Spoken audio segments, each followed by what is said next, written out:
चल रही है आप लोगों की?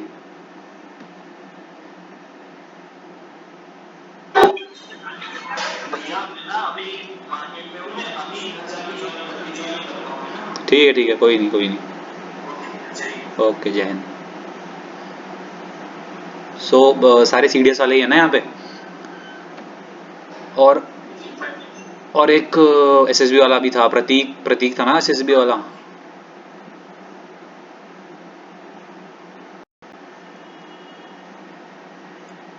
प्रतीक। सो अभी ऐसा तो नहीं है ना कोई जिसकी कोई एसएसबी वगैरह आ रही हो अभी रिसेंट में, कोई डायरेक्ट एंट्री या फिर एफ कैट वगैरह की?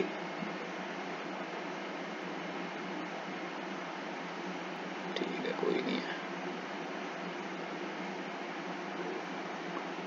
ओके। ओके सागर। ठीक है फिर। तो किसने ने पहले सीडीएस अटेम्प्ट करा है?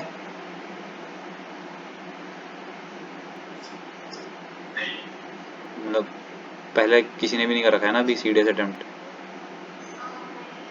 हाँ, Komal, I remember about you. Anyone else has attempted CDS before? अच्छा, एक सागर ने किया है। Okay Sagar. Sagar, how many question you attempted in English? English में कितने अटेम्प्ट करे?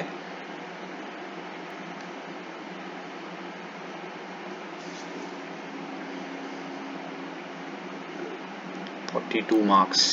42 मार्क्स मतलब अटेम्प्ट कितने करे? मार्क्स तो आपके नेगेटिव पॉजिटिव मिला के आए होंगे ना?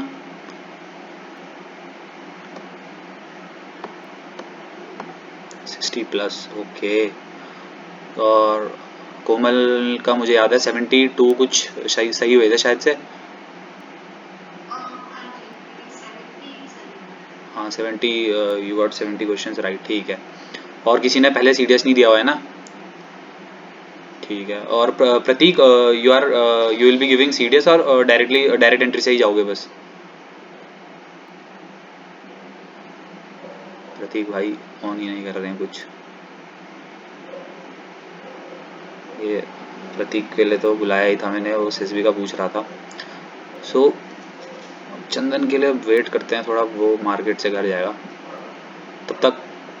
देखो किस किस का मतलब कितना कुछ कवर हो चुका है पहले ये बता दो, ठीक है? जैसे फॉर एग्जांपल जीएस में how much have you covered? कोई ऐसा है मतलब जिसका जीएस में लगभग सब हो चुका है, जैसे पॉलिटी, जियो, साइंस, ऐसा कुछ?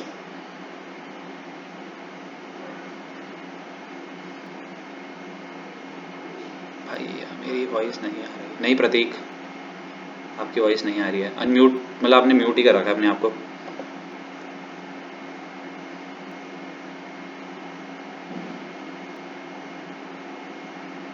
Okay okay.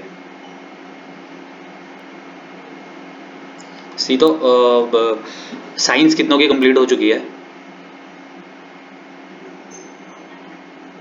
प्रणव की हो गई है। और किसकी हो गई है?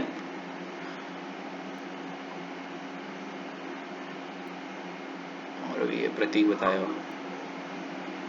Have to revise sir. Okay Komal, you have completed science? I have actually done bio, but since physics and chem to finish that. Okay so देखो, अभी आज है, आज कितनी तारीख है? सेकेंड, सेकेंड है ना आज? 2 जुलाई है, ठीक है। और September 4 आई थिंक सीडीएस हमारा होगा, सीडीएस 223। Three. 3 है, 3, हाँ okay sorry. September 3 we are CDS 223, ठीक है। तो रफली हमारे पे करेक्ट जुलाई से अगस्त, ठीक है, तो 2 महीने बचे हैं बस, करेक्ट, ठीक है। उन 2 महीनों से भी आप लास्ट के 10 to 15 डेज निकाल दो, ठीक है। वो 10 to 15 डेज में आपने क्या करना है, देखो कुछ नहीं करना उन 10 to 15 डेज में। हाँ हाँ आ रही है प्रतीक, आ रही है। हाँ तो Prateek, you will be giving CDS ना? ओके ओके ठीक है। तो देखो लास्ट के जो 10 to 15 डेज है ना, आपको वो क्या करना है उसमें, आपको सिर्फ रिवीजन करना है और मॉक टेस्ट लगाने हैं, ठीक है। और मॉक टेस्ट से मतलब पीवाईक्यू, ठीक है। और पीवाईक्यू 2000 देखो 2000 आफ्टर 2016 या 17 के लगाना, ठीक है। क्योंकि उससे पहले जो इंग्लिश आती थी थोड़ी सी टफर साइड में रहती थी। टफर साइड में इसलिए रहती थी क्योंकि उसमें साइन एंड तो जो आते थे, ठीक है, वो थोड़े सीधा उसमें डायरेक्ट वर्ड के पूछ लिए जाते थे। अब ऐसा होता है सेंटेंस से बनते हैं, ठीक है। तो वो हो गया, एक तो वो चीज़ हो गई, ठीक है। और दूसरा है PYQ लगाने आपने 2017-18 से लगा देना, और सारे अभी 2023 तक जिसके भी हो गए ना सारे लगा देना, ठीक है। और जिसने CDS 123 अटेम्प्ट किया था वो मतलब ज़रूरी लगा देना उस PYQ को, और वहाँ पर अपनी एक बार ना गलतियाँ एनालाइज कर लेना कि अभी तुम उस टाइम तुमने कितने अटेम्प्ट करे थे और अभी कितने तुम लोगों ने अटेम्प्ट कर रखे हैं, ठीक है। और दूसरी चीज़ मतलब कैसे मॉक टेस्ट देते हो तुम, मतलब मॉक लगाया किसी ने भी पहले?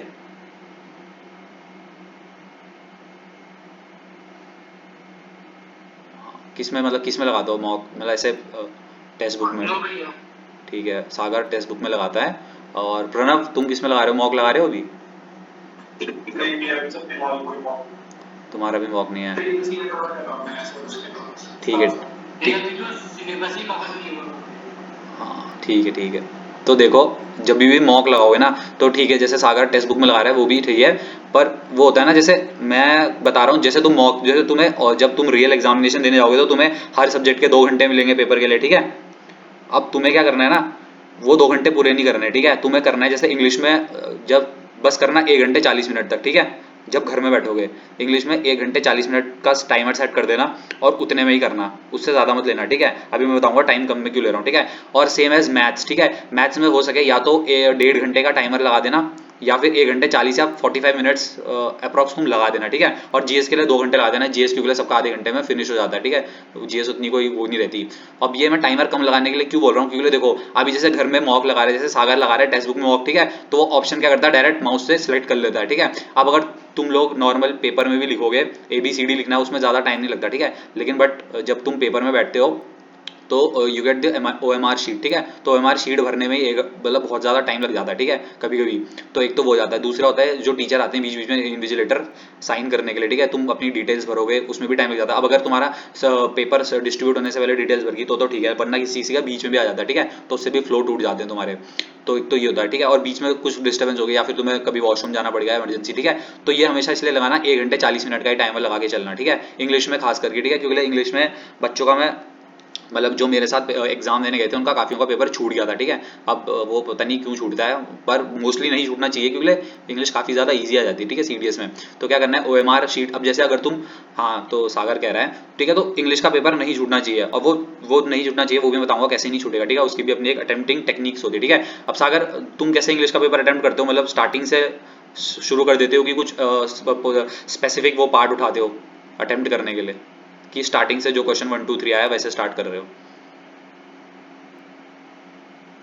और Komal, you have attempted cloze test, okay, Sagar cloze test से करता है, ठीक है। और Komal what about you, how many total कितने अटेम्प्ट किए थे तुमने? I think around 108 या 107 किए थे। अच्छा, मतलब पूरे 120 तुमने अटेम्प्ट मतलब देखे थे ना? हाँ जी, मुझे प्रॉब्लम आई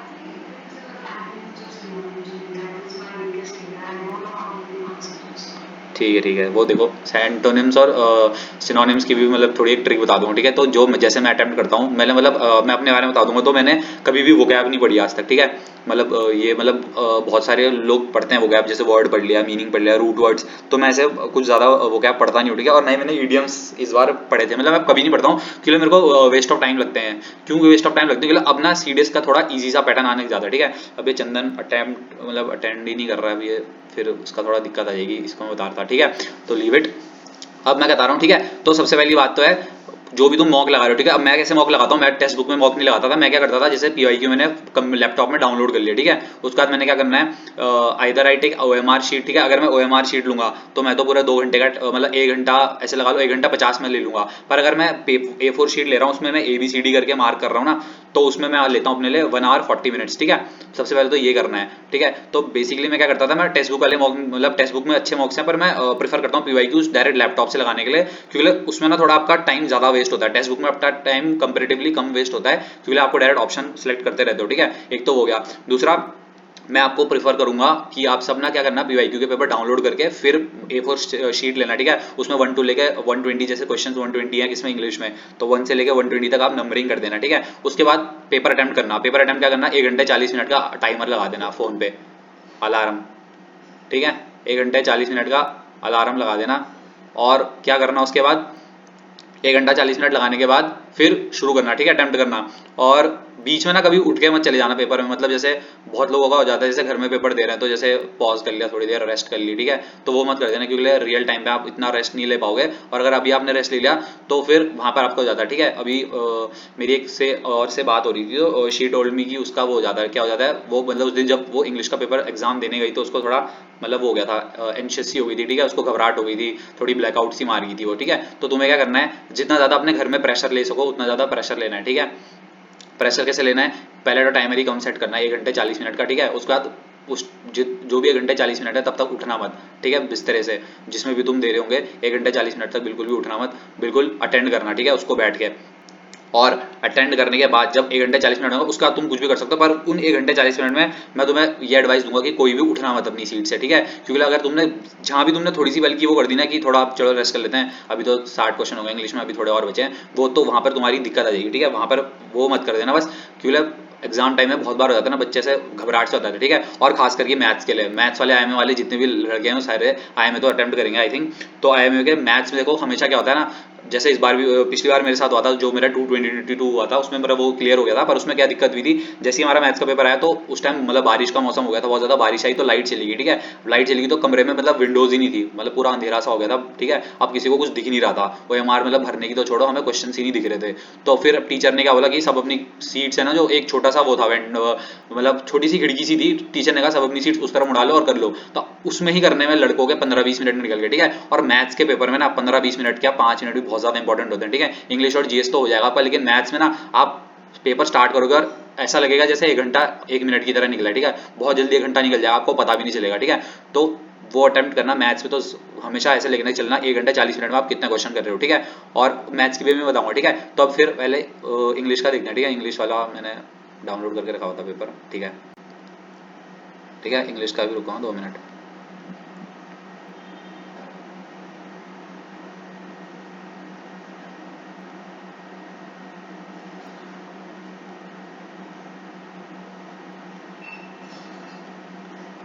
बैठा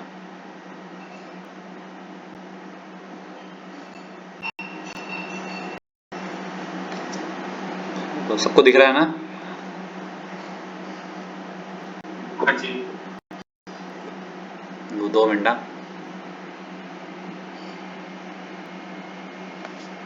हेलो, अबे तू अपना स्पीकर बंद कर दे।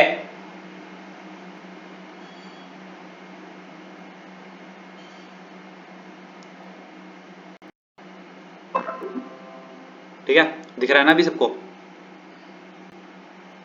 हाँ जी।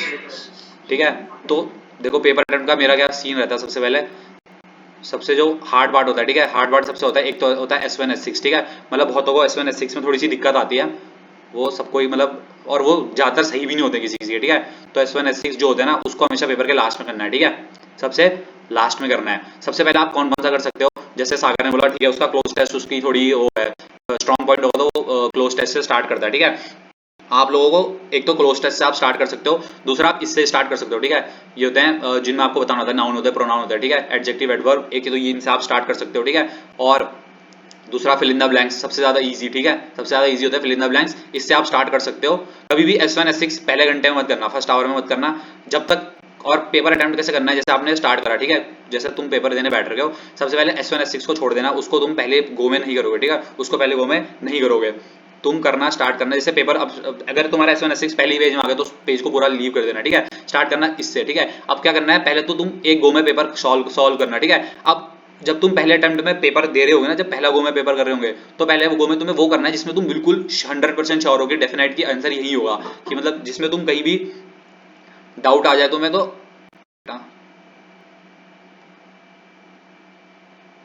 ठीक है, तो कहीं भी तुम्हें जिसमें पहले अटेम्प्ट में वही करना है जिसमें तुम्हें थोड़ा सा भी वो हो जाए, बिल्कुल क्या बोलते हैं कि बिल्कुल श्योर हो कि हाँ बस अब तो ये वाला सही है, इसको मैं करता हूँ। पहले अटेम्प्ट में कभी वो मत करना जिनमें तुम्हें 2 में डाउट हो या 3 में डाउट हो, ठीक है। तो पहले अटेम्प्ट पहले गो में क्या करना है, तुमने 1 से लेके 120 तक पूरे क्वेश्चन देखने हैं, ठीक है, 1 से लेके 120 तक क्वेश्चन देखने हैं और क्वेश्चन मार्क करने हैं जो तुम्हें आते हैं, ठीक है। जैसे तुम्हें फर्स्ट का आंसर आ गया आई लाइक दैट बॉय, ठीक है, ये डिमोन्स्ट्रेटिव प्रोनाउन हो गया, तो तुमने इसको टिक कर दिया बी से, ठीक है। अब क्या कर सकते हो, ओएमआर भरने का तरीका, या तो तुम 1 घंटा पूरा पहले पेपर सॉल्व कर लो, उसके बाद ओएमआर भर लो, या तो क्या कर लो, पहले पूरा एक पेज के क्वेश्चन कर लो, ठीक है। जैसे इस पेज में कितने टोटल 10 क्वेश्चंस हैं, तो तुमने 10 क्वेश्चंस करे, उसके बाद क्या करा तुमने, उन 10 क्वेश्चन को सीधा OMR में मार्क कर लो, ठीक है, उन 10 क्वेश्चन को सीधा OMR में मार्क कर दो। तो या तो तुम ऐसा कर सकते हो, या तो तुम्हारा कोई ऐसे भी करता है कि जैसे एक क्वेश्चन करा, जैसे एक क्वेश्चन किसका आंसर फर्स्ट का बी है तो उसी टाइम उसमें मार्क कर लिया OMR शीट में फर्स्ट का बी, ठीक है, तो ये भी कर सकते हो। बट अब जिसकी स्पीड बहुत ज्यादा है, जैसे कोमल ने बताया शी अटेम्प्टेड 108, तो उसकी स्पीड बहुत अच्छी है, तो वो तो कैसे भी कर सकती है, उसको कोई दिक्कत नहीं है। पर जिन जिन का पेपर छूटता है तो वो देख लेना, अगर उनका पेपर छूट रहा तो या तो वो ये कर देते हैं कि फर्स्ट के बाद सीधा पहला वाला अटेम्प्ट, पहला क्वेश्चन करा उसका आंसर लिख दिया, या वो जैसे उनको ये क्वेश्चन फर्स्ट वाला नहीं आया, अब वो इन दो में किसी में डाउट में है कि इसका बी होगा या सी होगा, तो उसमें 1-2 मिनट तक सोचते रहेंगे कि इसका क्या होगा, ठीक है, ऐसा कुछ भी नहीं करना है। पेपर जैसे ही देखो, पहला क्वेश्चन जैसे ही देखा, किसी का भी हो, जीएस का हो, जीएस में तो तुम्हें वही श्योर ही होती है, जीएस मैथ्स का हो या इंग्लिश का हो, पहले क्वेश्चन तुम्हें अगर तुमने देख दिया,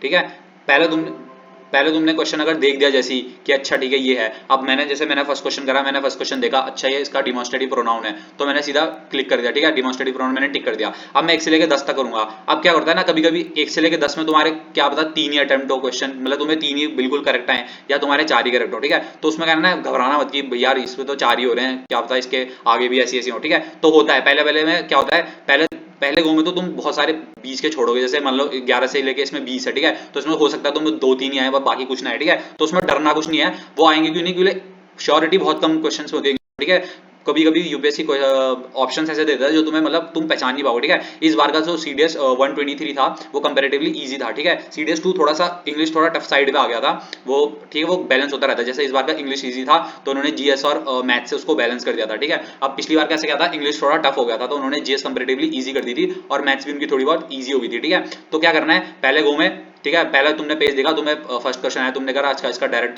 तुम्हें बिल्कुल श्योर हो डिमॉन्स्ट्रेटिव प्रोनाउन है, तुमने डिमॉन्स्ट्रेटिव प्रोनाउन में टिक लगा दिया, ठीक है। उसका दूसरा तुमने कहा देयर इज नो हैप्पीनेस, तुम्हें पता है हैप्पीनेस क्या होता है, नाउन होता है, ठीक है, तुम्हें ये भी होता है, तो पहले गो में क्या करना है जो तुम्हें बिल्कुल श्योर हो, ठीक है। अब ऐसा कहां तक करना है, तुम्हें लास्ट 120 क्वेश्चन जितने होंगे ना वहां तक चले जाओ, ठीक है, 120 क्वेश्चन में चले जाओ। अब क्या होता है, जैसे तुमने 120 क्वेश्चन पूरे अटेम्प्ट कर लिए, ठीक है, वो भी सिर्फ पहले वाले कौन से अटेम्प्ट करे तुमने जिसमें तुम बिल्कुल 100% श्योर हो कि हाँ मेरे को ये आता है, ठीक है।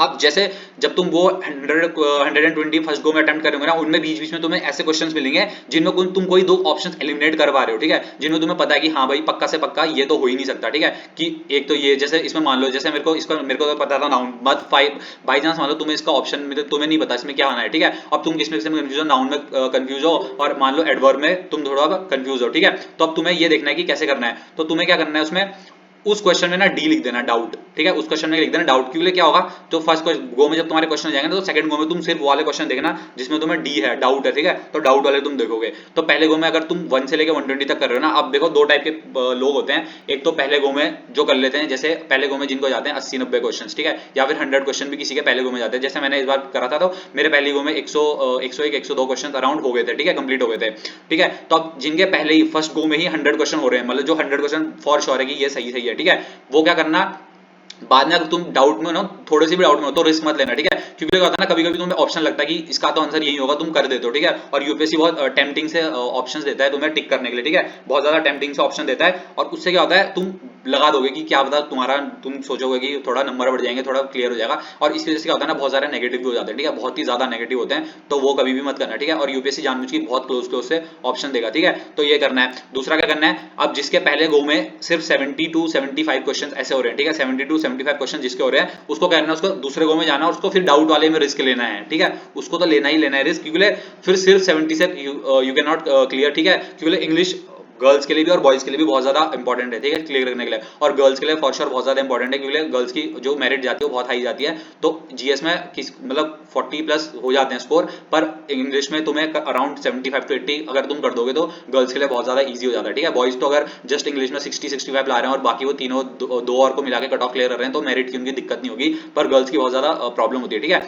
तो पहले गो में क्या करना है, 1 से लेके 120 तक सॉल्व करना है, अगर आपके 100+ पहले गो में हो जा रहे हैं तो छोड़ दो पेपर, ठीक है, फिर मत करो, आपकी मर्जी, आप अटेम्प्ट करना चाहते हो नहीं करना चाहते हो, बट अगर आपके पहले अटेम्प्ट में से 70-72 हो रहे हैं तो फिर आपको क्या करना है, फिर आपको जाना है जिनमें आपको डाउट है, ठीक है, डाउट में फिर आपको क्या करना है, ये नहीं कि कुछ भी टिक कर दिया, जैसे मेरे को मान लो सेकंड में डाउट है कि इसका नाउन होगा या एडवर्ब होगा, अब मैं ये नहीं कि आंख बंद करके वो कर रहा हूँ, सर बॉयज के लिए सेफ जोन कितना है, बॉयज के लिए देखो पिछली जैसे एक ही बार कोविड हुआ था तो तभी बहुत ज्यादा हाई कट ऑफ चली गई थी आईएमए की, ठीक है, 140 अराउंड चली गई थी, पर अब नहीं जाती, तो बॉयज के लिए अराउंड जाती है 132-135 आप मतलब मान के चल सकते हो, ठीक है। अब अगर किसी ने बीटेक करी हुई है तो उसके लिए और भी सही है, ठीक है। अगर कोई बीटेक वाला है तो आईएमई की कट ऑफ बहुत ही ज्यादा लो जाती है, ठीक है। तो अगर जैसे आईएमई की 130 जा रही है, आईएमई की सर तो जो मेरिट बनती है वो तीनों पेपर की बनती है इंडिविजुअल? जो देखो जो मेरिट बनती है ना वो ऐसा होता है, देखो 3 पेपर होते हैं ना तुम्हारे जैसे, ठीक है। तो अब तीनों पेपर में क्या होता है, तीनों पेपर में मिनिमम तुम्हें 20 मार्क्स स्कोर करने पड़ेंगे, ठीक है। वो 20 मार्क्स स्कोर क्यों करोगे, अगर तुमने मान लो फॉर एग्जांपल कट ऑफ गई ओटीए की, मान लो 90 98 100 कट ऑफ गई, ठीक है, ओटीए फॉर एग्जांपल मान के चलो, ठीक है। अब तुमने क्या करा, तुमने 90 क्वेश्चंस 90 मार्क्स तो लेकर आ गए तुम इंग्लिश में, और 10 मार्क्स तुम लेकर आए जीएस में, तुम्हारे हो गए 100। इस हिसाब से तुम्हारा हो जाना चाहिए था क्लियर, पर तुम्हारा क्लियर नहीं होगा, क्यों, क्योंकि तुम्हें 20 मिनिमम जीएस में भी स्कोर करना है, ठीक है। तो वो 20 मिनिमम जब तुम तीनों में स्कोर कर दोगे उसके बाद तुम्हारे ओवरऑल मिला के बनेगा तुम्हारी क्या बोलते हैं कट ऑफ बनेगी, ठीक है। फॉर एग्जांपल मेरे जैसे इंग्लिश में अराउंड 75 80 बन रहे थे इस बार, ठीक है। 80 मेरे बने इसमें, अब 80 मेरे बने, अब जीएस में मेरे 40 प्लस कुछ बन रहे थे, ठीक है। अब अगर कट ऑफ मान लो बाई चांस 100 भी जाती है और मैं 80 ना लगा लो, मैं 90 में करता और 10 क्वेश्चन आते हैं जो मेरे को मतलब 10 मेरे जीएस में आते हैं, तो मेरे बन तो ऐसे 100 रहते, मेरे होना था क्लियर, पर नहीं होता, क्यों, क्योंकि जीएस में मेरे को 20 चाहिए। तो यूपीएससी की मिनिमम रिक्वायरमेंट क्या है, पर जो तीनों के तीनों सब्जेक्ट है इंग्लिश मैथ्स और जीएस, उसमें तीनों को तुम्हारे पे मिनिमम 20 तो तुमने स्कोर करने हैं। फिर जो मैक्सिमम होता है वो स्कोर होता है, वो उसमें कट ऑफ बेस्ड होती है बच्चों ने बाकियों ने कैसा परफॉर्म किया, ठीक है। जो टॉप की लेयर होती है उनसे छांट के बनता है कि कितने बच्चे इसमें होते हैं, ठीक है। तो बेसिकली जो कट ऑफ जाती है ओटीए की अराउंड वो इतनी जाती है, ठीक है, 105 तक, ठीक है, 105 तक जाती है। आईएनए की लगा लो इससे 10-15 मतलब 120 100, जब अगर पेपर थोड़ा सा हार्ड साइड चले गया, जैसे अभी 2 टाइम से जा रहा है मैथ्स की वजह से हार्ड हो रहा है पेपर, ठीक है। तो क्या होता है 105 या फिर 100 मान लो ओटीए की, ठीक है, और आईएनए की चली जाएगी 115 से लेके 125 तक, ठीक है। फिर आईएमए की जाएगी उससे 10 मार्क्स ज्यादा 130 135 ऐसे जाएगी, ठीक है। और एएफए की सबसे ज्यादा जाती है वो 140 करती है, ठीक है। पहले तो एएफए की 160 भी क्रॉस कर जाती थी, पर फिलहाल 2 टाइम से पेपर थोड़ा वो आ रहा है, ठीक है। तो ऐसी बनती है कट ऑफ, ठीक है। तो तुम्हें क्या करना है, तीनों में बराबर बराबर ध्यान देना है। अब क्या करना है, और बॉयज को मैं हाँ हाँ बोलो। सर वो 20 मार्क्स का अवार्ड मिनिमम की वो ऐसा है कि वो 20 मार्क्स से अपने हर पेपर के लिए, हाँ और तीनों को ऐड अप करके 140 चाहिए। हाँ वो चाहिए, ठीक है। अब वो तुम्हारी उसमें आता है तुम, हाँ ठीक है। तो ये वाला डाउट हो गया, ठीक है। तो 20 ले आना, क्यों ले, एक बार मैं इस बार ही मतलब पेपर देने गया था तो मेरे से एक लड़के ने पूछा इससे कि इसका मतलब नंबर कितने लाने पड़ते हैं, तो मैंने उसको बस इतना बताया, मतलब वो पहली बार ही आया था, तो मैंने उसको इतना बताया कि 20 मिनिमम पासिंग के लिए चाहिए। तो उसको लगा कि 20 नंबर चाहिए कट ऑफ क्लियर करने के लिए, तो मतलब बहुत ही ज्यादा गुस्सा हो गया था कि 20 नंबर तो मेरे मतलब आ ही रहे हैं, तो मतलब मेरा तो क्लियर हो जाएगा।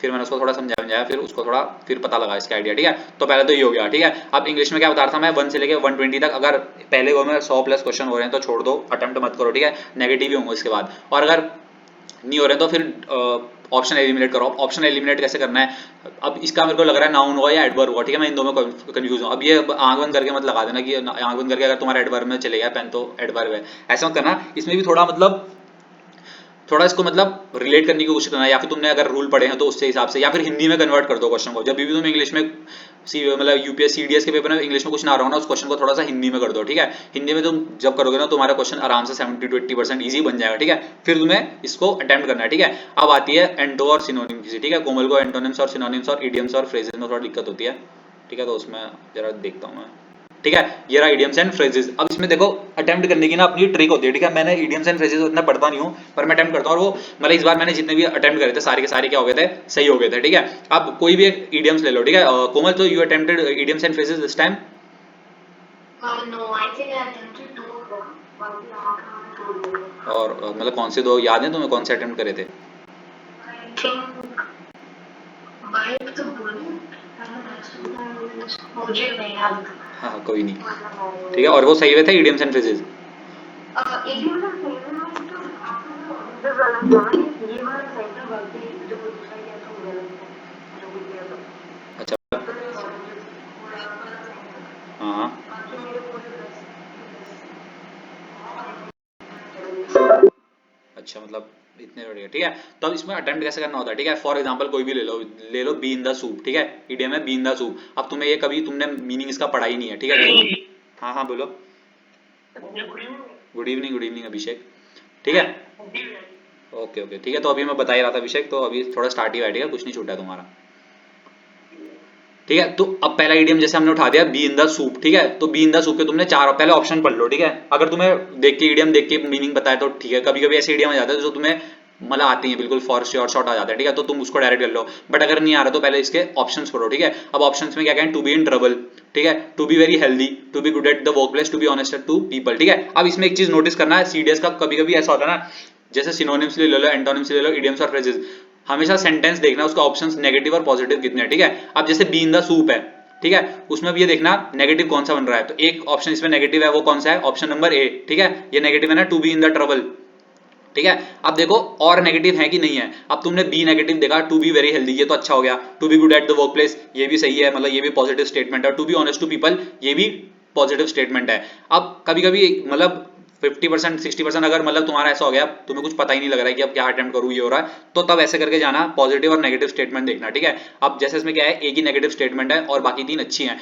तो कभी कभी चांसेस ऐसे होते हैं 70 to 80% की जो एक अलग स्टेटमेंट तुम्हें दिख रही है नेगेटिव, वही उसकी आंसर होता है, ठीक है, वही उसका आंसर होता है, ठीक है। अब इसको दूसरे तरीके से तुम कैसे अटेम्प्ट कर सकते हो, बी इन द सूप, मतलब अब इसको हिंदी में रिलेट करने की कोशिश करो, ठीक है। सूप का मतलब होता है बेसिकली, सूप का होता है पीने वाली चीज होती है सूप, ठीक है। अब अगर तुम पे सूप गिर जाए या फिर तुम सूप के अंदर गिर जाओ तो क्या होता है, उसमें दिक्कत ही आएगी, मतलब कुछ तो अच्छा होगा नहीं। अब इसमें तुम नीचे ऑप्शन से पढ़ोगे ना, तो देखो एक ऑप्शन तुम्हें दिख रहा है टू बी इन ट्रबल, ठीक है। अब मैं इसको ऐसे अटेम्प्ट करता हूँ idiom, to be very healthy, ठीक है। अब बी इन द सूप का मतलब कभी भी हेल्दी से रिलेटेड नहीं होगा, ठीक है, सूप के अंदर जाना। अब कोई अगर ऐसा होता बी इन द, मतलब अगर कभी इडियम ऐसा बन जाए बी इन द गोल्ड, तो मतलब वो तो अच्छा बना जाएगा क्योंकि वो बहुत अच्छी चीज है, लेकिन इसमें क्या है, बी इन द सूप, तो नेगेटिव ढूंढो, to be in the trouble, और सूप क्या होता है, सूप से रिलेट करने की कोशिश करो कि कभी भयंकर हमारे ऊपर गिर गया या फिर हम सूप के अंदर गिर गए, तो बेकार ही होता है, गंदी चीज होती है, तो तब उसमें क्या करो, फॉर श्योर अगर अब तुम्हें एलिमिनेट करना है तो ऐसे एलिमिनेट करो, ठीक है। ये तीन क्या है, तीनों पॉजिटिव स्टेटमेंट है और तीनों एक तरीके से मतलब सही सही है, ठीक है, तो इसको छोड़ दो, बाकी बची एक, तो to be in the trouble, इसको तुम टिक कर देना, ठीक है,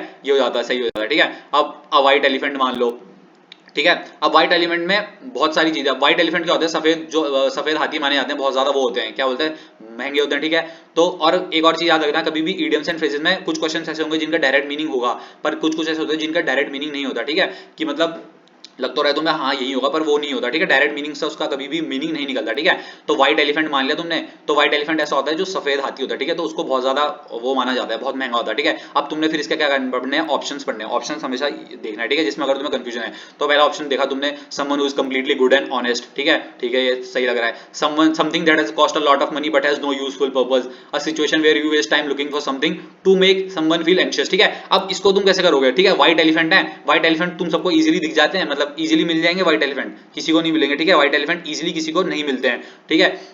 और तुम कभी भी इतनी मेहनत करोगे नहीं कि तुम जाके किसको देखो, व्हाइट एलिफेंट को जाके देखो, क्योंकि जब तुम्हारे इंडिया में नॉर्मल एलिफेंट दिख रहे हैं तो व्हाइट एलिफेंट कुछ ज्यादा अलग नहीं होंगे, सफेद कलर के होंगे ज्यादा ज्यादा, तो वो क्या हो गया, व्हाइट एलिफेंट हो गया, ठीक है। तो ये व्हाइट एलिफेंट क्या दिखा रहा है, एक ऐसा एलिफेंट जो मतलब बिल्कुल यूनिक सा हो, ठीक है। अब इसमें तुम ऑप्शंस में जाओगे, ठीक है, तो सबसे पहले डी ऑप्शन है, मतलब जो बिल्कुल एक कुछ दो ऑप्शन तो ऐसा होता है जो बिल्कुल मीनिंग ही नहीं रिलेट कर रहे होते हैं, ठीक है, to make someone feel anxious, ठीक है, तो इसका व्हाइट एलिफेंट से कोई रिलेशन है ही नहीं, कि कोई किसी को फील कराना एंशियस तो वो व्हाइट एलिफेंट, किसी को व्हाइट एलिफेंट फील कराना, ऐसे तुम इसको सेंटेंस में बना सकते हो कि she made him feel like a white elephant, ठीक है, तो ऐसा कुछ नहीं होगा, फील एंशियस अलग हो गया, व्हाइट एलिफेंट अलग हो गया, ठीक है। तो इसको तुमने क्या कर लेना है, इसको तुमने हटा देना है, ठीक है, इसको देखो ही मत, ठीक है। अब तुमने पहले 3 देखने हैं, अब दूसरा देख लो, situation where you waste time looking for something, थोड़ा हो सकता है इसको अभी हटा दो, ठीक है। अब बचा बी और ए, ठीक है, ए है someone who is completely good and honest, और बी है something that has cost a lot of money but has no useful purpose. अब देखो क्या होता है, व्हाइट एलिफेंट इजीली नहीं मिलता है, और अगर किसी को मिल भी गया व्हाइट एलिफेंट तो वो उतना ज्यादा कुछ मतलब लकी तो माना नहीं जाएगा, क्योंकि व्हाइट एलिफेंट नॉर्मली होता है। तो फिर तुम इसमें बी में देखो, बी में क्या ऑप्शन बन रहा है, something that has cost a lot of money but उसका कोई यूजफुल पर्पस ही नहीं है, ठीक है। तो व्हाइट एलिफेंट भी यही है एक तरीके से, तुम अगर व्हाइट एलिफेंट मान लो इंडिया में नहीं मिल रहा, तुम बाहर जा रहे हो, तो क्या करोगे, बाहर जाके पैसा खर्चोगे, ठीक है, पैसा खर्च के देखोगे उसको, पर उसका कोई पर्पस होगा, उसका कोई पर्पस नहीं होगा, तो बस उसको ऐसे रिलेट कर सकते हो कि something that has cost a lot of money but has no useful purpose, ठीक है। तो इसका ऑप्शन 38 का ऑप्शन बी है, ठीक है, तो मैंने इसको ऐसे ही अटेम्प्ट करा था, ठीक है। अब ये हो गया एप्पल्स एंड ऑरेंजेस, ये तो इजी होता है बहुत ज्यादा, ठीक है, people who are close to each other, people who argue a lot, people who are different and thus in colour, people who fight over minor issues. तो एप्पल और ऑरेंज क्या होता है, दोनों डिफरेंट टाइप के फ्रूट्स होते हैं, तो इसमें कभी भी एप्पल और ऑरेंजेस वो तो नहीं होंगे जो एक साथ हो जाएंगे, तो एप्पल और ऑरेंजेस हमेशा होंगे जो दोनों अलग अलग होते हैं, ठीक है।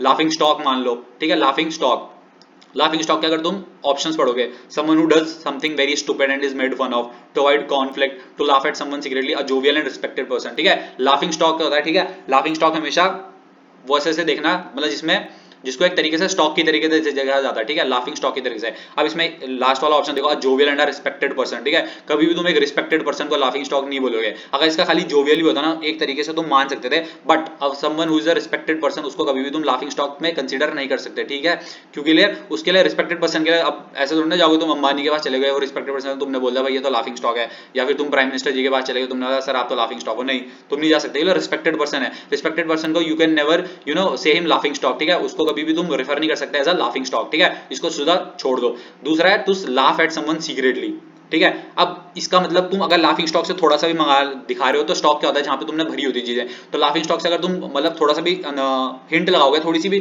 कॉमन सेंस यूज करोगे, तो लाफिंग स्टॉक वही होगा जिसमें लोग मतलब हंसने के लिए जो होगा। अब हंसोगे उसमें तो सीक्रेटली क्यों हंसोगे, वो तो स्टॉक है, उसको तो तुम ओपनली कर सकते हो, ठीक है, तो ये भी हटा दो। अब ये होता है टू अवॉइड कॉन्फ्लिक्ट, ठीक है, ये भी हटा दो, इसके लाफिंग अलग है, कॉन्फ्लिक्ट अलग है, बिल्कुल ही अलग हो गए, इसको इरेज कर दो, ठीक है। अब लास्ट वन बस someone who does something very stupid and is made fun of, इसका तुम कर सकते हो, क्यों, क्योंकि ले फन ऑफ होता है, क्योंकि एक तीन ग्रुप के लोगों में हमेशा एक ग्रुप ऐसा होता है, एक बंदा ऐसा होता है जिसकी बहुत ज्यादा लोग लेते हैं, ठीक है, तो वही होता है लाफिंग स्टॉक, इसको तुम ऐसे अटेम्प्ट कर सकते हो, ठीक है, लाफिंग स्टॉक ये हो गया। अब एक तो हो गया अगर तुम इडियम एंड फ्रेजेस में ज्यादा टाइम वेस्ट नहीं करना चाहते तो तुम इडियम एंड फ्रेजेस को ऐसे अटेम्प्ट कर सकते हो, बट अगर तुम्हें करना है कि इडियम्स एंड फ्रेजेस हमें पढ़ने हैं करके ये वो, तो क्या करना, एसएससी के जो इंग्लिश के पेपर होते हैं, ठीक है, एसएससी के इंग्लिश के पेपर होते हैं, उसमें जो इडियम्स एंड फ्रेजेस आते हैं तो most of the time UPSC उससे उठा लेता है, ठीक है, और या फिर सीडीएस के पीवाईक्यू कर लेना, इडियम्स एंड फ्रेजेस के बहुत ज्यादा बार हमेशा अटेम्प्ट हो जाते हैं, ठीक है, मतलब रिपीट होते हैं, तो इडियम्स एंड फ्रेजेस ऐसे अटेम्प्ट करना है, ठीक है। तो इडियम एंड फ्रेजेस में किसी को कुछ डाउट है? Hello sir. हाँ बोलो अभिषेक। Hello sir. हाँ बोलो अभिषेक, कौन बोल रहा है? अभिषेक ही बोल रहा है ना? सर शुभम। अच्छा शुभम, हाँ शुभम बोलो बोलो। जैन कंप्लीशन ऑफ सेंटेंस वाला उससे मतलब क्वेश्चन सारे गलत हो जाते हैं। कंप्लीशन ऑफ सेंटेंस हमने शायद से पीछे छोड़ दिया था ना, ये वाला आता है क्या फिल इन द ब्लैंक्स, ये कि दूसरा यही होगा शायद? नहीं, ये कंप्लीशन ऑफ सेंटेंस वाला आता है ना, वो सारे कंडीशन में क्वेश्चन बनता है। देखने दो, हाँ 2 मिनट। तो पहले ये बता दो किसी को इडियम्स में कोई डाउट तो नहीं है ना? कोमल थोड़ा आइडिया लगा कैसे अटेम्प्ट करने, मतलब with options? I am always this area very ready. मैं इसको कभी जानकर छोटी हूँ, but I try to use this trick. ठीक है, ये ट्रिक अभी पता है, अभी यूज करना जब तुम अभी पीवाईक्यू अटेम्प्ट करोगी ना, हाँ जी। तो उसमें अभी यूज करना, ठीक है, डायरेक्ट पेपर में जाके यूज मत कर देना, पहले पीवाईक्यू में अटेम्प्ट करो। जब तुम 3-4 पेपर अटेम्प्ट कर दोगी ना, फिर तुम्हें अपने आप आइडिया लगने लग जाएगा कि कैसे क्या होता है, ठीक है, ऑप्शन से कैसे देखते हो, ठीक है। तो ये पीवाईक्यू में अटेम्प्ट करना, और जितनी मैं ट्रिक्स बता रहा हूं, जितने भी तुम एक्सपेरिमेंट कर सकते हो अपने साथ, वो पीवाईक्यू में करना, और असली पेपर में प्लीज एक्सपेरिमेंट मत करना, क्योंकि वो बहुत ही ज्यादा क्या हो जाता है, गलत हो जाता है, ठीक है। तो एक्सपेरिमेंट जितने भी लगाने की तुम पहला कौन सा अटेम्प्ट करोगे, ये सब पीवाईक्यू में अटेम्प्ट करो, ठीक है, क्योंकि पीवाईक्यू में तुम्हारी मिस्टेक्स होगी तो इसमें कोई दिक्कत उतनी नहीं होगी, ठीक है। वो हो गया। अभी श्रोन तुम्हारा था ना कंप्लीशन ऑफ सेंटेंस, उसमें ठीक है, तो लाइन वाइज चल रहे, तो अभी सिनोनिम्स थे, तो ये भी कोमल के थोड़ा डाउट थे, तो कोमल सिनोनिम्स भी कितने अटेम्प्ट किए थे तुमने?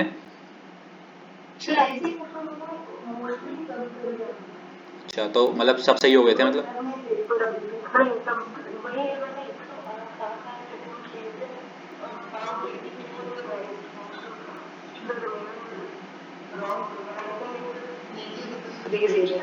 तो सिनोनिम्स एंटोनिम्स में और किसी का कोई डाउट है सिनोनिम्स में, और किसी को दिक्कत आती है?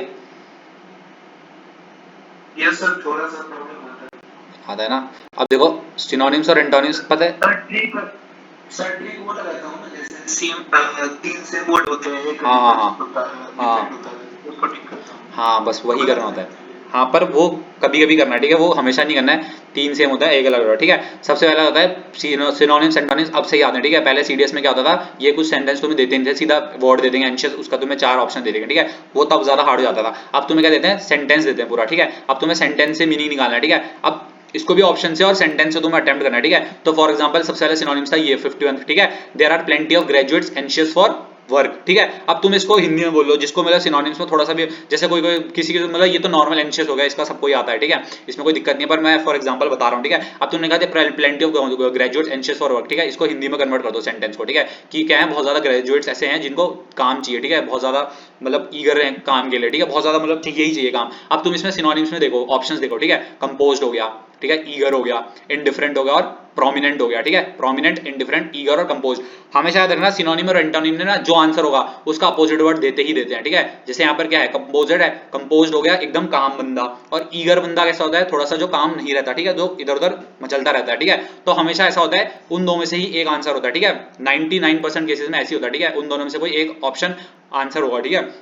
अब तुम्हें इसमें कैसे करना है, तुमने देख दिया प्लेंटी ऑफ ग्रेजुएट्स। अब सेंटेंस तो देखो हिंदी में तो सब कन्वर्ट कर लेते हैं, किसी को कोई दिक्कत आती नहीं है। तुमने हिंदी में पढ़ा इसको कि प्लेंटी ऑफ ग्रेजुएट्स है जिनको काम चाहिए, ठीक है, बहुत ज्यादा उत्सुकता रहती है जिनको काम लेने की, ठीक है, तुमने हिंदी में पढ़ लिया। अब most of the time options को तुम हिंदी में कर सकते हो, ठीक है। इंडिफरेंट क्या हो गया, सबको पता है, जो बिल्कुल अलग नहीं होता। प्रोमिनेंट क्या हो गया, जो एकदम से ऊपर आया होता है, ठीक है, प्रोमिनेंट मतलब साफ साफ दिख रहा होता है जो, ठीक है। एक कंपोज हो गया, बिल्कुल काम हो गया, और एक ईगर हो गया, ठीक है। अब सिनोनिम्स में से बताना, और हमेशा ये देखना सिनोनिम, पहले एक बार जब मैंने अटेम्प्ट किया था तो मैंने सिनोनिम मतलब सिनोनिम तो पढ़ता था, पर नीचे में एंटोनिम 2-3 क्वेश्चन एंटोनिम अटेम्प्ट हो गया, ठीक है, कि मेरे को लगा इसके एंटोनिम बताने, तो मैंने वो कर दिया था पहले वाले, जब मैं पहले अटेम्प्ट किए थे, ठीक है।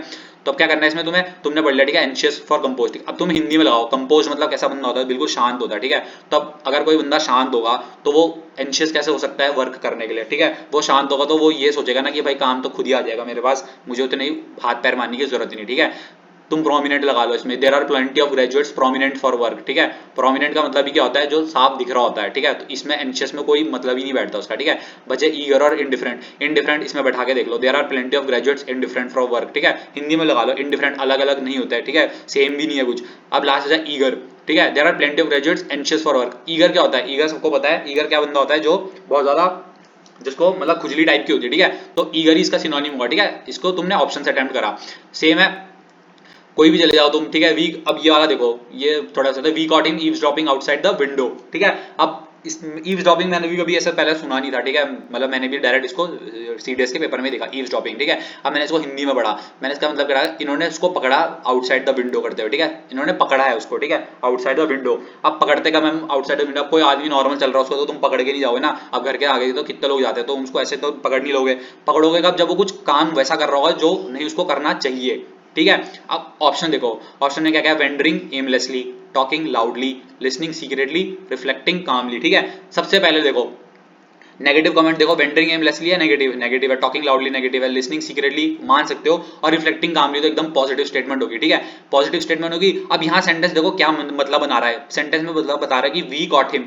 मतलब तुमने पकड़ा है, तो सेंटेंस कैसा है, एक तरीके का नेगेटिव सेंस दे रहा है, ठीक है, नेगेटिव सेंस दे रहा है, और तुमने क्या बताना है, सिनोनिम्स बताना है, मतलब तुम्हारा जो आंसर होगा वो भी नेगेटिव में होगा। अब नेगेटिव में देखो रिफ्लेक्टिंग कामली क्या होता है, एकदम जो बंदा बहुत ज्यादा रिफ्लेक्ट काम बंदा हो, कंपोज बंदा हो, ठीक है, तो वो नेगेटिव में तो बैठेगा नहीं, we got him reflecting calmly outside the window, उसको तुम कभी पकड़ोगे नहीं, वहां उसको तुम देख सकते हो, वी सॉ हिम, या फिर ठीक है वी ऐसे करके we feel that he is a calm person, ऐसे करके तुम फील कर सकते हो, देख सकते हो, बट उसको पकड़ नहीं सकते, काम बंदा है, ठीक है। अब तुमने क्या करना है, इसको सिंपल सा हटा दो, ठीक है। अब बचे 3 नेगेटिव बचे, wandering aimlessly, talking loudly, listening secretly, ठीक है। अब सबसे पहला वाला ऑप्शन देखो, वेंडरिंग एमलेसली, ठीक है, वेंडरिंग क्या है, एमलेस वेंडरिंग कर रहा है, उसको तुम क्यों पकड़ोगे, कोई तुम्हारे घर के आसपास से आदमी जा रहा है, कोई ऐसी बच्चा जा रहा है, उसको तुम नहीं पकड़ सकते, तो उसको भी छोड़ दो। अब बचे 2 बस, टॉकिंग लाउडली या फिर लिसनिंग सीक्रेटली, ठीक है। अब तुम्हें इन दो में डाउट है, ठीक है, अब ये जैसे ये डाउट है, तो तुमने क्या करा, पहले तो इसको छोड़ दिया, पर डी लिख दिया क्वेश्चन। अब तुम वापस आए, तुमने देखा अब मेरे को बी और सी में डाउट है कि मैं टॉकिंग लाउडली लिखूं या फिर लिसनिंग सीक्रेटली लिखूं, ठीक है। अब तुमने सेंटेंस देखा, तुमने उसको पकड़ा है, ठीक है, पकड़ा है ईव्सड्रॉपिंग आउटसाइड द विंडो, ठीक है। अब अगर वो लाउडली करता तो बेसिकली तुम्हें उसको पकड़ने की जरूरत नहीं थी, बहुत सारे लोग आके पहले ही उसको देख लेते, ठीक है।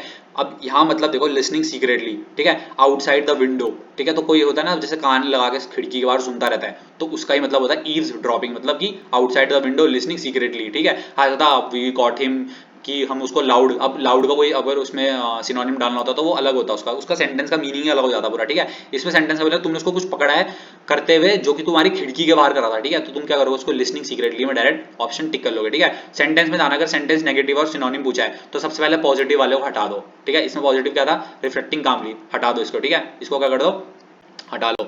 ये तो सबसे इजी है, हॉस्पिटेबल का सबको पता है क्या मतलब होता है, ठीक है, हॉस्पिटेबल का मतलब किसी का ये गलत नहीं होना चाहिए, ठीक है, किसी का भी गलत नहीं होना चाहिए। और इसमें तुम अगर ऑप्शंस में थोड़ा दिक्कत हो रही है, ठीक है, अब देखो ऑप्शन में सबसे पहले हॉस्पिटेबल क्या होता है, local people are hospitable to strangers, hospitability होती है ना, होटल मैनेजमेंट में भी सिखाते हैं, हॉस्पिटेबिलिटी क्या होती है, एक पॉजिटिव सेंटेंस होता है, ठीक है, कि कैसे किसी को तुम वो कर रहे हो, होस्ट कर रहे हो, ठीक है, कैसे मतलब कोई तुम्हारे घर आ रहा है तो कैसे उसको मतलब ट्रीट कर रहे हो, तो ये क्या है, एक तरीके का पॉजिटिव स्टेटमेंट है। सबसे पहले तुमने डिस्टेंट देखा, डिस्टेंट का मतलब क्या होता है, दूर दूर करना, ठीक है, नेगेटिव है, इसको पहले ही हटा दो। बचा सरली, फ्रॉस्टी और कोर्डियल, ठीक है। अब मान लो सरली और फ्रस्टी का मतलब मुझे नहीं पता, ठीक है, मेरे को तो नहीं पता, पर मुझे पता है कोर्डियल का क्या मतलब है। और कोर्डियल का मतलब मुझे क्यों पता है, क्योंकि अगर तुम डिफेंस एस्पिरेंट हो तो तुम क्या कर रहे हो, इंटरनेशनल रिलेशन वगैरह पढ़ रहे हो इंडिया के साथ, हो इंडिया के साथ ऐसे बोलते हैं ना कोर्डियल रिलेशन है बहुत ज्यादा। कोर्डियल मतलब क्या होता है, हमेशा अच्छी चीज होती है, ठीक है। कोर रूट वर्ड अगर तुम्हें याद है ना, जैसे कोऑर्डिनेट हो गया, कोऑर्डिनेट में सीओ लग रहा है, कोऑर्डिनेट मतलब होता है सीओ, मतलब जिसके आगे भी थोड़ा सीओ लग गया, मतलब एक साथ काम करना, ठीक है, एक साथ मिलके। तो कोर्डियल में भी आगे सीओ लग रहा है, कोर्डियल इज एक साथ आना। तो लोकल स्ट्रेंजर आर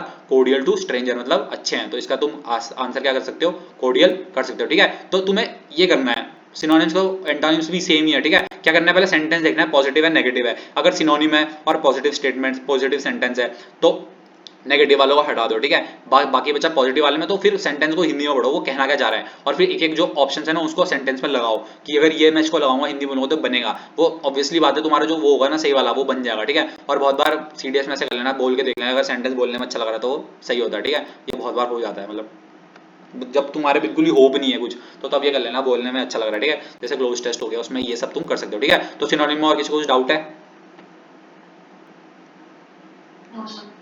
ठीक है, ये बेसिक है, ठीक है। सिनोनिम हो गया, ये ऑर्डरिंग ऑफ सेंटेंस तो इसका बाद में होगा S1 S6, ठीक है। इसको छोड़ देना, कभी भी पहले पहले करो S1 S6 मत कर देना,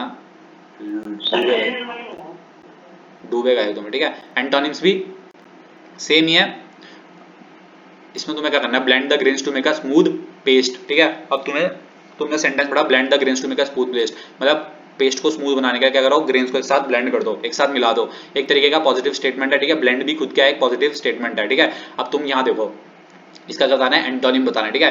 मिंगल हो गया, अब बहुतों ने सुना होगा सिंगल रेडी टू मिंगल, तो मिंगल मतलब क्या होता है, एक साथ आना।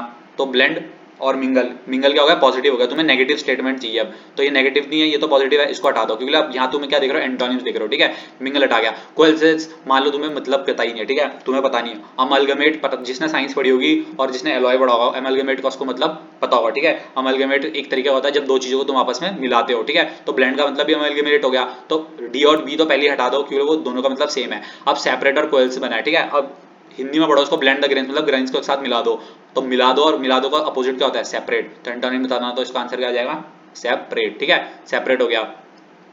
फिर रहता मलिशियस इंटेंशंस वर अबॉर्टेड, ठीक है। ये हो गया हिज मलिशियस इंटेंशंस वर अबॉर्टेड। अब मान लो अगर तुम्हें नहीं पता मलिशियस का मतलब क्या होता है, ठीक है, वैसे तो बेसिक वर्ड है मलिशियस का मतलब, तुम मान लो तुम्हें नहीं पता, तुमने सेंटेंस पढ़ा क्या है कि उसके कुछ इंटेंशंस थे, तुम्हें नहीं पता कैसे इंटेंशन थे, मलिशियस इंटेंशंस थे, उनको अबॉर्ट कर दिया, वर अबॉर्टेड। अब अबॉर्ट किसको, कभी भी किसी अच्छी चीज को अबॉर्ट नहीं करते, ठीक है, अनटिल एंड अनलेस कुछ बहुत ही ज्यादा इमरजेंसी आ गई। पर यहाँ पे सेंटेंस का मतलब तुम्हें साफ पता लग रहा है नेगेटिव है, क्यों, क्योंकि किसी के जो कुछ इंटेंशंस को कब अबॉर्ट करते हो, जब उसके इंटेंशन कैसे होते हैं, खराब होते हैं। कैसे होते हैं, बिल्कुल खराब होते हैं, ठीक है। अब तुम्हें देखा ना खराब को तुम्हें अच्छा वाला एंटोनिम चाहिए, बिल्कुल अच्छा चाहिए, ठीक है। अब तुमने देखा विंडिक्टिव, बिनोविलेंट, स्पाइटफुल, परनीशियस, ठीक है। अब तुमने बोला, अब तुम्हें तो इनमें से एक भी ऑप्शन का मीनिंग नहीं पता, ठीक है। फॉर एग्जांपल मान लो, बट तुमने बिनोविलेंट बहुत बार सुना होगा, जब भी कुछ जैसे किसी की प्यार मतलब ऐसे करते हैं, जैसे लेटर लिखते हैं तो कोई जिसके बहुत ज्यादा क्लोज होता है बिनोविलेंट करते हैं उसको, तो इसका ऑप्शन डायरेक्ट सी टिक कर देना, ठीक है। तो ये तुम्हें ऐसे करना है, ठीक है। फ्यूजन हो गया, फ्यूजन का मतलब तुम्हें सबको पता है, ठीक है। एक होता है फ्यूजन और एक फिजन, साइंस में भी पढ़ा है तुमने, वही फ्यूजन ये भी होता है, ठीक है। फ्यूजन होता है मिलाना आपस में। अब देख लो इसमें कुछ अलग करने की बात हो रही है, देखो जॉइनिंग वही मतलब हो गया, बॉन्डिंग भी सेम है, ब्लेंडिंग भी सेम है, एक ही अलग है, वो है सेपरेशन। एक ही क्या है, नेगेटिव स्टेटमेंट है, और तुम्हें नेगेटिव ही स्टेटमेंट चाहिए थी, तो नेगेटिव क्या है, एक ही इसमें सेपरेशन, ठीक है। तो इसको तुम एंटोनिम्स और सिनोनिम ऐसे अटेम्प्ट कर सकते हो, ठीक है। और ऐसे वाली ट्रिक कब लगानी, जब तुम्हें बिल्कुल आइडिया नहीं है। फॉर एग्जाम्पल मान लो मेलिशियस, मेरे को मेलिशियस का मतलब पता था तो मैं डायरेक्ट इसमें चले जाऊंगा, ठीक है। या फिर अगर तुम्हें ऑप्शंस में दिक्कत आ रही है तो तब तुम इसको क्या कर सकते हो, अटेम्प्ट कर सकते हो, ठीक है। तो इसमें कोई किसी को दिक्कत तो नहीं है ना, कोई डाउट तो नहीं है ना एंटोनिम्स में, ठीक है। क्लोज टेस्ट में किसी को दिक्कत आती है, वैसे तो बहुत इजी होता है। और क्लोज टेस्ट में पता है कभी क्या करना, जैसे क्लोज टेस्ट तुम लिख दो, पहले क्या करना, पेपर में क्लोज टेस्ट के ऑप्शन लिख देना। जैसे फॉर एग्जांपल मान लो it is necessary in regard to connecting describe, जैसे तुम्हें कोई भी लगा कि अच्छा इसमें मान लो फॉर एग्जांपल कुछ भी है, ठीक है, सी डी कुछ भी मान लो, सी कर लो, जैसे तुमने सी कर लिया ऑप्शन में, ठीक है। उसी टाइम OMR मत भर देना, पहले क्लोज टेस्ट ना पूरा अटेम्प्ट करना, ठीक है, जहां तक है। जैसे 90 तक था तो तुम 90 तक पहले पूरा अटेम्प्ट करना, OMR में भी मत भरना। उसका करना एक बार ना क्लोज टेस्ट को पढ़ना, कि अब जो तुमने वर्ड लिखे हैं वो उसके साथ बैठ रहे हैं। अगर वो बैठ रहे होंगे एकदम फ्लो में बैठ रहे होंगे तो ठीक है, उसको भर देना। पर अगर कहीं भी तुम्हें थोड़ा सा डाउट हो रहा है ना तो फिर करना, ठीक है। तो हमेशा क्या होता है ना क्लोज टेस्ट में, कभी कभी तुम ऐसे करते हो ना कि तुम एक ही पढ़ के बस इसका लगा के तुम ये लगा दे, जैसे मान लो डिस्क्राइबिंग लगा दिया, पर नीचे ना सेम वर्ड दिया होता है, सेम मीनिंग का और सेम ही उसका सेंटेंस रिपीट किया होता है, तो उसमें भी ऑप्शन सेम होता है। तो फिर वहां पर तुम्हें दिक्कत आ जाती है कि अच्छा यहाँ पे तुमने वो कर दिया, अब यहाँ पर तुम्हें उसका मीनिंग पता लग गया कि बात किसकी हो रही थी, तो फिर तुम वो नहीं कर सकते, उसको वापस से ओएमआर में करेक्ट नहीं कर सकते, ठीक है। तो क्लोज टेस्ट हमेशा जब भी करो पहले पेपर में सारे ऑप्शंस लिख दो, ठीक है। उसके बाद पूरे क्लोज टेस्ट को पढ़ो ढंग से और टिक करते रहो ऑप्शन, ठीक है। टिक टिक टिक करो और उसके बाद पूरे क्लोज टेस्ट को वापस से पढ़ो।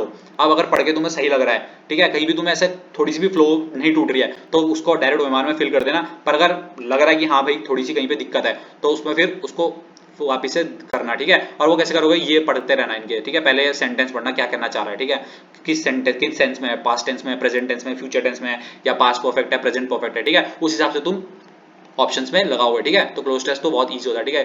प्रीपोजिशन एंड डिटरमाइनर्स, इसमें थोड़ा मतलब जिसकी थोड़ी ग्रामर स्ट्रांग होगी वो भैया उसको। जब दो तीन ऑप्शन सेम हो जाएंगे क्लोज टेस्ट में सेम मिलते हैं उस समय क्या करें, पेपर में तो सही लगता है बाद में बहुत देखो दो तीन होते हैं ना, जैसे अब ये मान लो टू जज है, टू बी जज्ड है, टू जजिंग है, हैविंग जज्ड है, ठीक है। अब एक जैसे ही लग रहा है तुम्हें जज जज, सब में जज ही आ रहा है।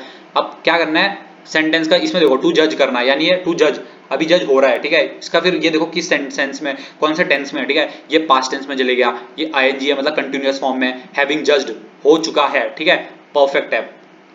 अब फिर इसमें तुम सेंटेंस में देखो कि सेंटेंस का मीनिंग क्या बता रहा है। ये सेंटेंस अभी प्रेजेंट में बात कर रहा है, अगर प्रेजेंट में बात कर रहा है तो यहाँ प्रेजेंट वाला टिक कर दो। सेंटेंस अगर थोड़ा पास्ट में बात कर रहा था तो पास्ट वाला टिक कर दो, ठीक है। एक तो ये हो गया। अब बाकी जिसमें अगर तुम्हें बहुत ही ज्यादा डाउट है कि इसको क्या करना है तो एक बार उसको छोड़ देना, ठीक है।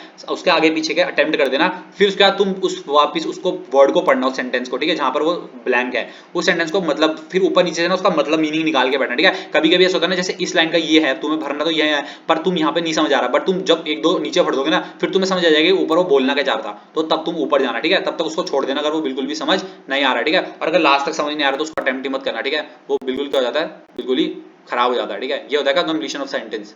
हाँ, इससे पहले तो किसी को कुछ डाउट नहीं है ना किसी चीज में?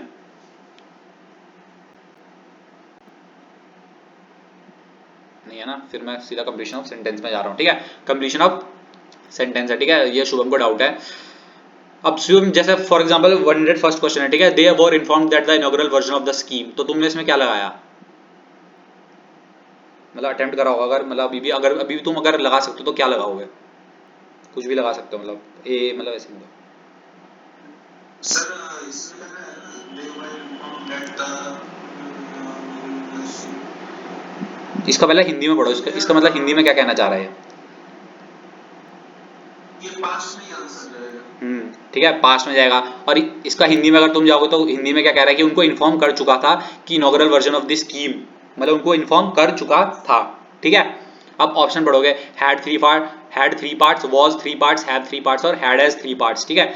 तो पहले तो क्या करना, सेंटेंस पढ़ना, उसके बाद एक बी सी डी तीन, अगर तुम्हें डायरेक्ट सेंटेंस देकर पता लग रहा है कि इसमें सेंस में है और तुम ऑप्शन देकर डायरेक्ट टिक कर सकते हो तो कर दो। अगर नहीं समझ आ रहा तो ना एक एक ऑप्शन उसके पीछे बैठाओ। तो जैसे तुमने बताया they were informed that the inaugural version of the scheme was three part, ठीक है। अब तुमने देखा वाज थ्री पार्ट मतलब सेंस बैठ ही नहीं रहा है, ठीक है। वाज थ्री पार्ट हो गया, ठीक है, इसको हटा दो, ये बिल्कुल ही क्लियर कर दो, ठीक है। अब बचा had three part, have three parts और हैड हैज थ्री पार्ट्स, ठीक है। हैड हैज तब लगता है जब हेल्पिंग वर्ब यहाँ से गायब हो, ठीक है। हैड हैज तब लगता है जब हेल्पिंग वर्ब लगाना होता है, तो इसको भी डी को डिलीट कर दो। अब तुम्हें दो एक चीज मिल रहा है, हैड थ्री पार्ट और हैव थ्री पार्ट। अब ये देखो किस में बात कर रहा है, ये पास्ट टेंस में बात कर रहा है ना, तो हैड और हैव में पास्ट कौन सा हो जाएगा, हैड थ्री पार्ट, तो इसको क्या हो जाएगा, version of the scheme had three parts, ठीक है। तो इसमें तुम क्या लगा दोगे, हैड थ्री पार्ट्स, ठीक है। अब अब एक और एक वैसा वाला था ना थोड़ा। अब 106 ये तो इजी हो गया, ठीक है। जूलिया गॉट मैरिड, अब इसका जूली की शादी हो गई थी, उसको तुम हिंदी में भी कर कंप्लीट ही कर सकते हो कि एज शी वाज 22, तो तुम सेंटेंस का मतलब बना सकते हो ना कि ये बात करेगी जूली की शादी की, बात करेगी कब, वो जब वो 22 साल की थी, ठीक है। तो हिंदी में मतलब जूली गॉट मैरिड यानी जूलिया की शादी हो गई थी जब वो 22 साल की थी, ठीक है। तो Julia got married since she was 22। अब सिंस और फॉर होता है, ये तो मतलब बेसिक है, सिंस पॉइंट ऑफ टाइम या फिर फॉर होता है ये, ठीक है। सिंस हो गया जब तुम किसी पॉइंट से अभी तक कंटिन्यू होता आ रहा हो, ठीक है। सिंस शी वाज 20 मतलब 22 से, अब तुम हिंदी में पढ़ोगे सिंस शी वाज 22 मतलब हर साल उसकी शादी हो रही है, मतलब सिंस शी वाज 22 में शादी हुई, फिर 23 हुई है तब भी शादी हुई, 24 की शादी हुई, 25 में शादी हुई, ठीक है। तो ये तो उसको पहले ही हटा दो। बिकॉज शी वॉज 22, अब because Julia got married because she was, ये कोई मतलब ही नहीं बता रहा कि उसकी शादी इसलिए करी क्यों 22 की होगी थी, ठीक है। कहीं तो 21 में भी कर देते, 23 में भी कर देते, 24 में भी, इसको भी हटा दो। अब बचा ये ए और B, as she was 22 when she was 22, ठीक है। तो जब भी हम एज का किसी को बता रहे होते तो मोस्ट इंपॉर्टेंट मोस्टली उसमें व्हेन लगता है, ठीक है। जब को व्हेन को हिंदी में कहते हैं जब, तो ठीक है। तो जब she was 22 when she was 22, ठीक है। इसको ऐसे अटेम्प्ट करना है, हिंदी में पढ़ के बोलना है और उसके पीछे सारे आंसर लगा रहे हैं, ठीक है। कुछ कुछ होता है इसमें ऐसे भी हो सकता है जैसे एज है तो जैसे ही वो 22 की हुई उसकी शादी हो गई, एज का मतलब ये नहीं हुआ ना। नहीं नहीं, एज देखो, एज जब भी लगता है ना तो एज देखो पॉजिटिव स्टेटमेंट आता है, ठीक है। एज और एज के बाद ना एक बीच में और उसके बाद एक और एज आना चाहिए, ठीक है। एज कभी भी ऐसे आएगा एज वाज 22। हाँ तो वो, हाँ तो ऐसा होता है, ठीक है। As good as, she is as good as me, ठीक है। तो एज गुड, एज के बाद हमेशा एक ऐसा आता है वर्ब टाइप का आता है जो कि पॉजिटिव होता है, ठीक है। उसके बाद एक और एज आता है, ठीक है। कभी भी एक नॉर्मल एज मतलब जनरल कंडीशन में ऐसे नहीं आता, ठीक है। तो इसको तुम पहले ही हटा देना, बस बी वाला देखना, ठीक है। और ये पूछता है मोस्ट सुटेबल कौन सा है, ठीक है। तो मोस्ट सुटेबल में बी लग रहा, तो उसमें क्या जाओगे, बी करोगे, ठीक है। अब कुछ कुछ फ्रेजल वर्ब्स होते हैं, ठीक है। फ्रेजल वर्ब्स मतलब जैसे ये देखो, आई एम ट्राइंग टू, ठीक है। मतलब ये क्या कर रहा है, I am trying to shut down on coffee, cut down on coffee, break down on coffee, turn down on coffee, ठीक है। आई एम ट्राइंग टू, अब ये क्या कह रहा है, इसका अब तुम इसको मतलब ऑप्शन में बेसिकली मीनिंग क्या है, कॉफी से वो दूर होना चाह रहा है, मतलब कॉफी को हटा रहा है अपने उससे, ठीक है। ये तुमने मीनिंग समझ लिया।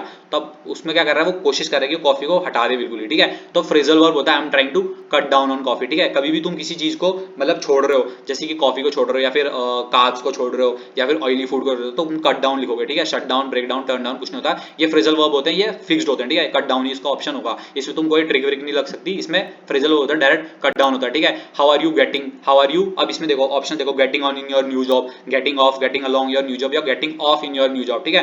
तो ये पूछते हैं ना, जैसे तुमने नई नई जॉब ज्वाइन करी तो क्या पूछते हैं, पूछते ना भाई कैसे चल रहा है तुम्हारा जॉब में, कैसा चल रहा है। तो ये भी एक फ्रेजल वर्ब होता है, कैसा चल रहा है, ठीक है। और उस फ्रेजल वर्ब का होता है गेटिंग अलोंग, ठीक है, गेटिंग अलोंग। तो जब भी तुम किसी से पूछो ना भाई तुम्हारा वहां कैसे चल रहा है, या फिर how are you getting along in your new business, तो जब भी तुम पूछो कि भाई तुम्हारा वहां कैसे चल रहा है, तुम्हारी नई क्लासेस कैसी चल रही है, तुम्हारा नया स्कूल, तुम्हारी नई सिटी में जॉब कैसे चल रहा है, हमेशा उसका आंसर गेटिंग अलोंग में आएगा, ठीक है। ये फ्रेजल वर्ब होते हैं, फ्रेजल वर्ब मतलब फिक्स्ड होते हैं, इसके बाद यही आएगा, कुछ और नहीं आ सकता, ठीक है। समझ आ गया कंप्लीशन ऑफ सेंटेंस में कैसे करना है। और फ्रेजल वर्ब के लिए क्या सोर्स रखें, मतलब नीतू सिंह मैम की बुक से। हाँ, नीतू सिंह की बुक है, उसके पीछे फ्रेजल वर्ब आता है, ठीक है। और ना जब तुम पीवाईक्यू अटेम्प्ट करोगे ना तो तुम देखोगे, जैसे तुमने रूल्स पढ़े ग्रामर के, ठीक है, जो भी रूल्स पढ़े हैं सब रिपीट नहीं होते हैं, ठीक है। और यूपीएससी हमेशा रूल्स को रिपीट करता है, उसी रूल्स में से आगे पीछे करके पूछता रहता है, ठीक है। तो जब तुम 4-5 पीवाईक्यू पढ़ दोगे ना, उसका तुम्हें अपने आप आइडिया लग जाएगा कि यूपीएससी किससे पूछ रहा है, ठीक है। यूपीएससी पूछता है एज, हाँ ठीक है, मैं मेरे नोट्स हैं, ठीक है। अब देखो मैं नोट्स तो अपने भेज दूंगा, तो मैं इंग्लिश के नोट्स के जो भी मेरे उसके हैं ग्रामर के, ठीक है। पर वो है ना ऐसा, जब तक उसे कोई पढ़ाएगा नहीं तब तक तुम्हें वो वैसा कुछ मतलब उतना अंडरस्टैंड नहीं आएगा कि ये बोलना क्या जा रहा है, ठीक है। वैसे मैं भेज दूंगा, कोई दिक्कत नहीं है, ठीक है। मैं जैसे ही होता है, ठीक है, मैं फ्री होता हूँ, मैं पढ़ा दूंगा। क्यों लगा, देखो इंग्लिश का है ना, इंग्लिश तुम अगर मैं पढ़ाने लगा, मतलब अगर तुम एक दिन में एक चैप्टर रख लो इंग्लिश का, एक दिन में इजीली एक चैप्टर हो जाता है, ठीक है, खाली उसकी थ्योरी पार्ट। तो अगर 15 दिन बैठोगे तुम डेली, तो 15 दिन में तुम्हारी सारी इंग्लिश खत्म हो जाएगी, उसका तुम प्रैक्टिस कर सकते हो, ठीक है। तो वैसे मैं कर दूंगा 2 हफ्ते निकाल के इंग्लिश पूरी कंप्लीट हो जाएगी, ठीक है। उसका तुम्हारे ऊपर है, तुम उसमें सिर्फ प्रैक्टिस करना है, ठीक है। प्रैक्टिस पे करके उसके बाद अटेम्प्ट करना है पीवाईक्यूज, ठीक है। और अटेम्प्ट करके ना रिपोर्ट एनालाइज करना उसको कि मैंने कहाँ गलती करी है, कैसे क्या करा है, ठीक है। उसको एनालाइज करना और उसके बाद बता देना मेरे को कि अगर तुम्हें कहीं पे दिक्कत आ रही है, ठीक है। तो इंग्लिश को ऐसे अटेम्प्ट करना है, ठीक है। ये लास्ट में पैसेज है, पैसेज में हमेशा याद रखना जो पैसेज में दिया है ना वो सच है, भले ही पैसेज में गलत दिया है, पर जो पैसेज में दिया है उसको सही मानना।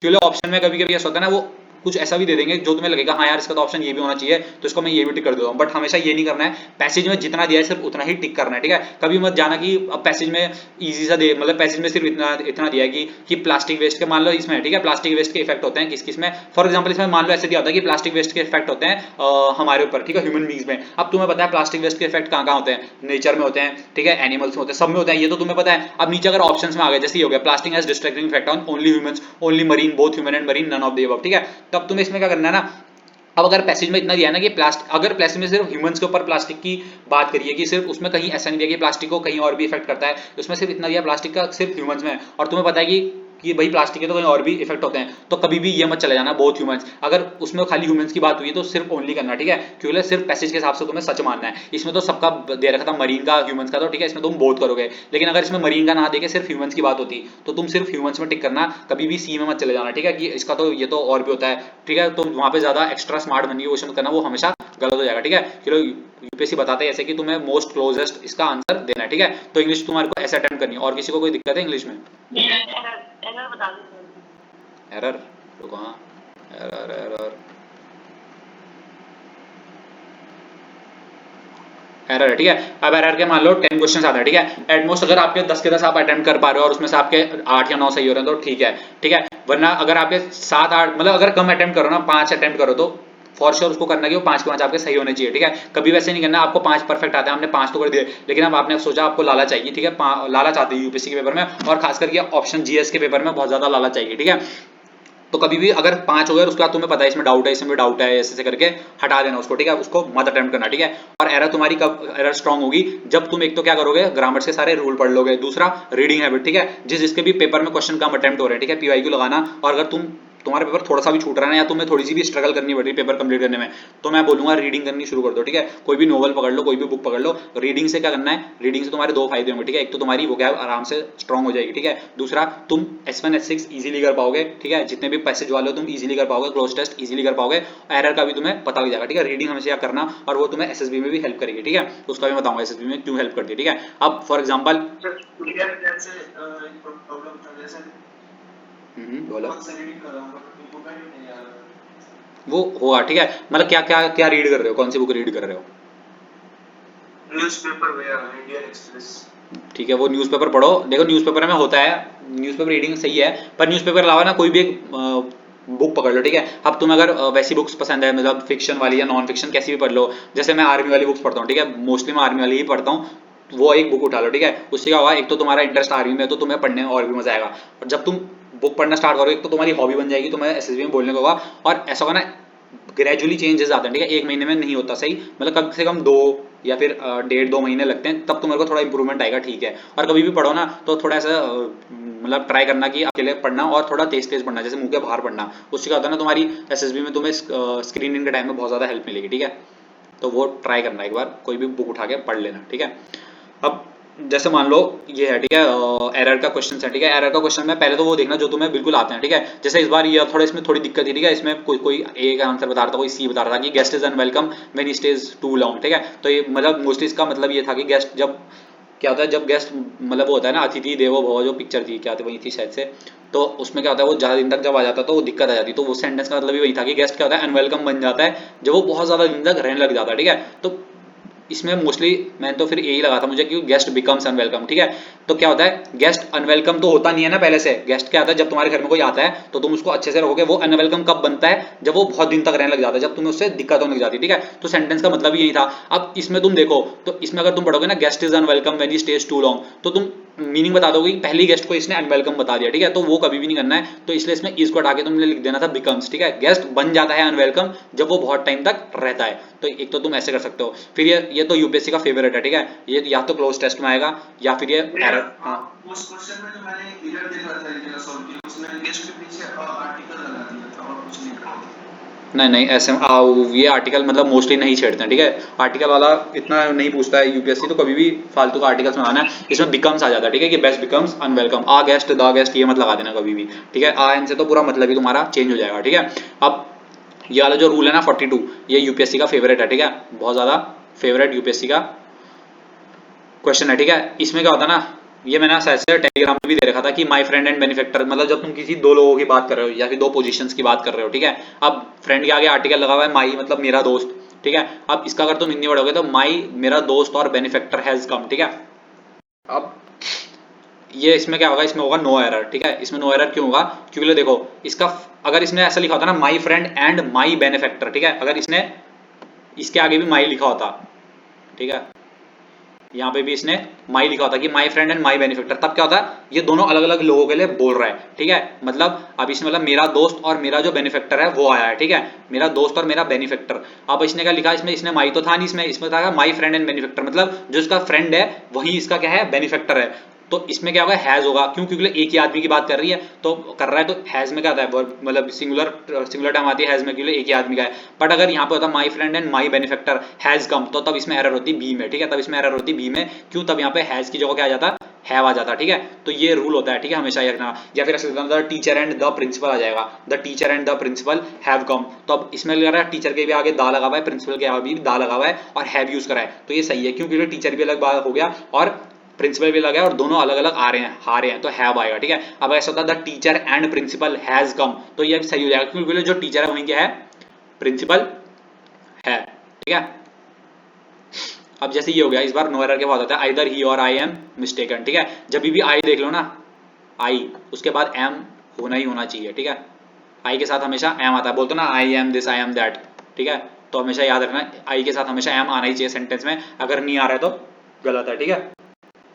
एक इसमें रूल होता है, जैसे फॉर एग्जांपल ये है 42, ठीक है, जब तुम रूल पढ़ने शुरू करोगे ना तभी तुम्हारे को इजी आएगा, ठीक है, कि कैसे करना है, ठीक है। अब जैसे ये रूल हो गया, each of these business substances are each of these substances are found in India, ठीक है। कभी भी अगर सेंटेंस में ईच ऑफ आ गया, एवरीवन ऑफ आ गया, ठीक है, ईच ऑफ आ गया, एवरीवन ऑफ आ गया, तो उसके आगे ना हमेशा सिंगुलर लगा देना, ठीक है, कभी वो प्लूरल नहीं होगा। ईच मतलब हर एक की बात कर रहे हो तो सिंगुलर में आ जाएगा, ठीक है। तो each of these substance these substances is found in India, ठीक है, आर या इज, इन दोनों में से तुम्हें इसको मतलब सब्सटेंसेस है, ठीक है, तो इज फाउंड इन इंडिया, ठीक है। इन हर एक सब्सटेंस में ये होता है, ठीक है, सिंगुलरली बात हो रही है सबकी, सब्सटेंस तो बहुत सारे हैं लेकिन सबकी अलग अलग तुम बात करोगे, ये भी ये भी ये भी ये भी, तो जब सबकी तुम अलग अलग करके बात करो तो उसमें आर की जगह इज फाउंड इन इंडिया आ जाएगा, ठीक है। एक तो ये हो गया, फिर एक ये होता है हु में भी यूपीएससी बहुत ज्यादा क्वेश्चन पूछता है, ठीक है, हु और हुम, हु होता है कौन और हुम होता है किसे, ठीक है। तो इसमें क्वेश्चन का मतलब क्या था कि तुम किसे देखना चाहते हो, ठीक है, तो जब तुम किसे आ जाता है ना सेंटेंस में, तो सेंटेंस में ऑटोमेटिकली क्या आना चाहिए, हुम आना चाहिए, ठीक है।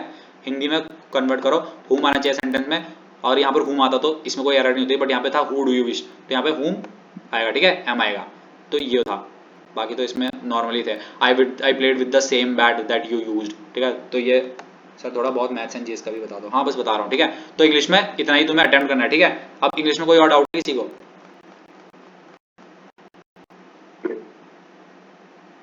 हाँ बोलो चंदन। चंदन ने रेस करा था, गलती से आएगा। हाँ भैया, हाँ भैया। अच्छा कोई नहीं, ठीक है। तो इंग्लिश की